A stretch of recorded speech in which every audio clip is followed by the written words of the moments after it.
If you're looking for a camera that is beginner friendly and will noticeably enhance your production without spending thousands of dollars, let me introduce you to the Sony ZV-1. By the way, this is just a prop. The camera I am filming with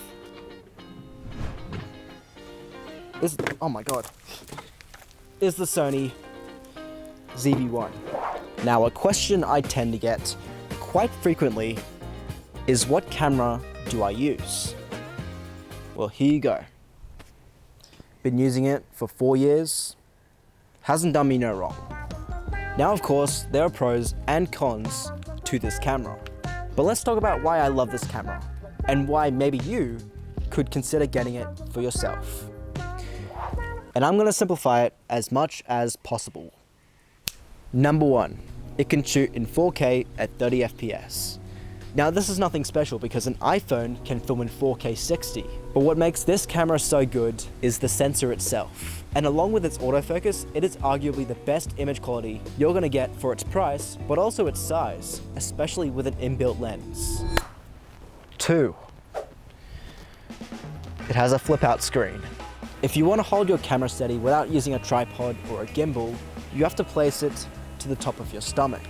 Now, the issue with placing it there is that you can't really see what you're filming. That is where the flip out screen comes in handy.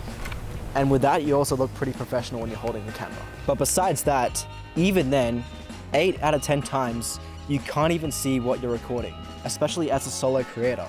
And even then, with my friends, I still don't trust them to make a good shot.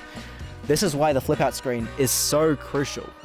You see, this used to be my main camera. And a few years ago, I did a few talking head videos, similar to this. But in order to do those talking head videos, I would place the camera on my desk. Now, I couldn't really see what that shot looked like, so I did various angles and recorded myself placing the camera in those angles, of course. Then I would look back at the recording and see which one looked the best. Now, the issue with that method is that it's not very reliable, because even after seeing that angle, I might not be able to replicate it, because I took it out of its place to look at the recording. Here's my warning to you.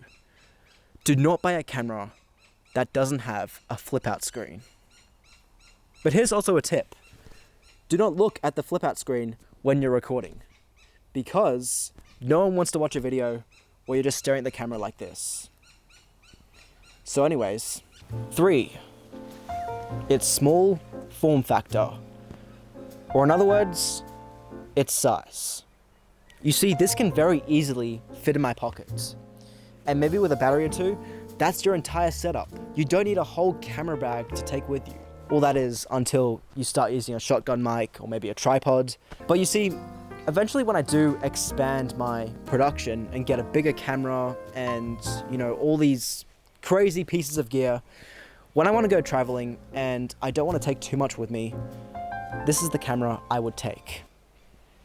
Well, that is if I don't get the Sony ZV-1 Mark II or Mark III.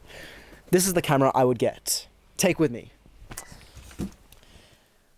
So now, let's talk about the cons.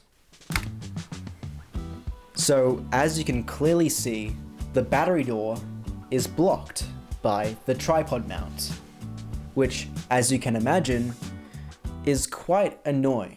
You see, generally with better cameras, they have the battery door on the side of the camera, not generally at the bottom. I guess due to its small form factor, the designers had to make a few compromises. But they really should have done better. Because you see, I very frequently use that battery door, especially since I have a lot of batteries, a lot of SD cards, and not a lot of storage on those SD cards. Whenever I use that battery door, it is generally midway through a shoot. So the camera is fully set up on a tripod in its proper angle, then it dies, or it runs out of storage. Then I need to take it off that tripod, unscrew the mount, put in the new battery, put in the new SD card, and put it back onto the tripod. And about 40% of the time, I don't even insert it properly. So I need to take it off the tripod again, and it's a whole tedious process. Not ideal. And you pile that together with the next con. This is the first battery of the Sony ZV-1. This is the second one, and this is the third one. And of course, there's a fourth one in the camera. For a regular day of filming, you use all 3 of these batteries. And for an intensive day of filming, you probably use all 4 of them. This shouldn't be the case. For a camera, you only need 2 batteries. Honestly, 4 doesn't even last me. You combine that with the fact that the battery door is blocked by the tripod mount, it is very inconvenient and definitely a noticeable downside to this camera. And finally, there is an implicit bias to small cameras. So, say for example, you're filming in public, or maybe showing a list of your gear as a videographer in your portfolio. If you don't have a large lens or a large camera body, people won't take you seriously. As in, they probably won't think you'll make that great of a video. And I think it's very easy to break that stereotype by just making a great video, making a great output from what you captured. And I guess really just having confidence in yourself. As long as you have those 2 things, or at least strive to have those 2 things, then I don't think it's really that much of a problem. But it has been something I've noticed over the years of using this camera.